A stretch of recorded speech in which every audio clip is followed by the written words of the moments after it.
once knew a nigga whose real name was William. His primary concern was making $1 million, being the illest hustler that the world ever seen. He used to fuck movie stars and sniff coke in his dreams. A corrupted young mind at the age of 13. Nigga never had a father and his mom was a fiend. She put the pipe down, but for every year she was sober, her son's heart simultaneously grew colder. He started hanging out, selling bags in the projects, checking the young chicks looking for hit and run prospects. He was fascinated by material objects, but he understood money never brought respect. He built a reputation cause he could hustle and steal, but got locked once and didn't hesitate to squeal. So criminals he chilled with didn't think he was real. You see, me and niggas like this have never been equal. I don't project my insecurities on other people. He fiended for props like addicts with pipes and needles, and so he felt he had to prove to everyone he was evil. A feeble-minded young man with infinite potential, the product of a ghetto-bred capitalistic mental. Coincidentally dropped out of school to sell weed, dancing with the devil, smoked until his eyes would bleed. But he was sick of selling trees and gave in to his greed.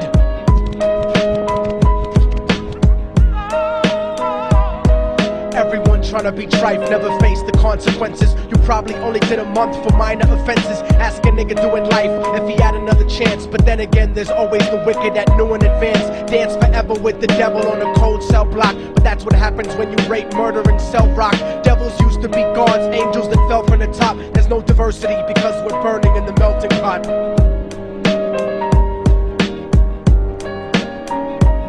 So Billy started robbing niggas, anything he could do to get his respect back in the eyes of his crew. Starting fights over little shit up on the block. Stepped up to selling mothers and brothers to crack rock. Working overtime, making money for the crack spot. Hit the jackpot and wanted to move up to cocaine, fulfilling the Scarface fantasy stuck in his brain. Tired of the block niggas treating him the same. He wanted to be major like the cutthroats and the thugs, but when he tried to step to him, niggas showed him no love. They told him any motherfucking coward can sell drugs. Any bitch nigga with a gun can bust slugs. Any nigga with a red shirt can front like a blood. Even Puffy smoked the motherfucker up in the club. But only a real thug can stab someone till they die. Standing in front of them, staring straight into their eyes, Billy realized that these men were well guarded, and they wanted to test him before business started. Suggested raping a bitch to prove he was cold-hearted. So now he had a choice between going back to his life or making money with made men. Up in the sight, his dreams about cars and ice made him agree a hardcore nigga is all he ever wanted to be. And so he met them Friday night at 2:45.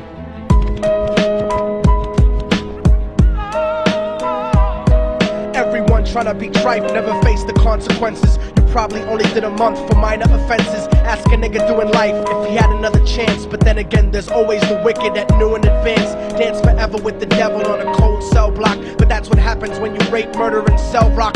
Devils used to be gods, angels that fell from the top. There's no diversity because we're burning in the melting pot.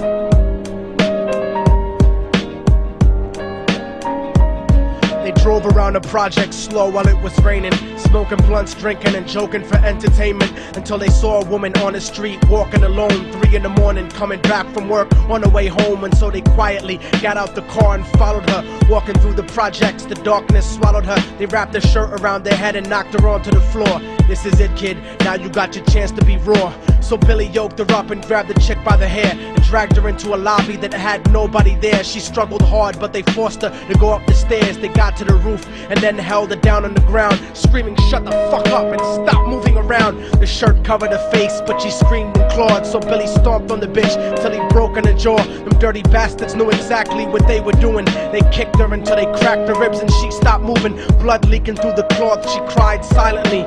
And then they all proceeded to rape her violently. Billy was made to go first, but each of them took a turn, ripping her up and choking her until her throat burned. Her broken jaw mumbled for God, but they weren't concerned. When they were done and she was lying bloody, broken and bruised, one of them niggas pulled out a brand new 22.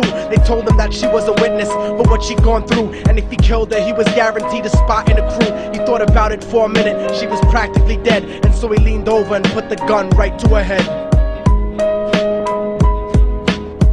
I'm falling and I can't turn back. I'm falling and I can't turn back. Right before he pulled the trigger and ended her life, he thought about the cocaine with the platinum and ice, and he felt strong standing along with his new brothers. Cocked the gat to her head and pulled back the shirt cover, but what he saw made him start to cringe and stutter, cause he was staring into the eyes of his own mother. She looked back at him and cried cause he had forsaken her. She cried more painfully, and when they were raping her, his whole world stopped. He couldn't even contemplate. His corruption had successfully changed his fate, and he remembered how his mom used to come home late, working hard for nothing, cause now what was he worth? He turned away from the woman that had once given him birth, and crying out to the sky cause he was lonely and scared, but only the devil responded cause God wasn't there. And right then he knew what it was to be empty and cold, and so he jumped off the roof and died with no soul. They say death takes you to a better place, but I doubt it. After that they killed his mother and never spoke about it. And listen, cause the story that I'm telling is true, cause I was there with Billy Jacobs and I raped his mom too. And now the devil follows me everywhere that I go. In fact, I'm sure he's standing among one of you at my shows, in every street cipher listening to Little Thug's flow. He could be standing right next to you and you wouldn't know. The devil grows inside the hearts of the selfish and wicked. White, brown, yellow and black color is not restricted. You have a self-destructive destiny when you're inflicted, and you'll be one of God's children that fell from the top. There's no diversity because we're burning in the melting pot. So when the devil wants to dance with you, you better say never, because a dance with the devil might last you forever.